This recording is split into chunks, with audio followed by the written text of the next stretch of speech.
Welcome to my channel. Today we will be talking about how to create a Remitly account. Creating a Remitly account is a simple and straightforward process.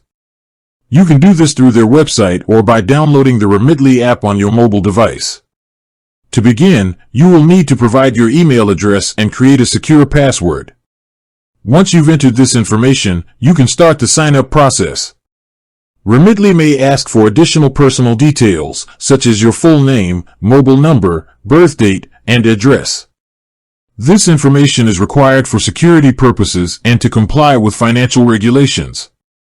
The exact information needed may vary depending on the country you are sending from and the amount of money you plan to transfer. For larger transfers or in certain locations, Remitly might ask for further verification, which could include a government-issued ID, a selfie, or other documents to confirm your identity. Once your account is created and verified, you can start sending money. The process is designed to be quick and easy. With that being said, thank you for watching. For more finance videos, kindly check my page.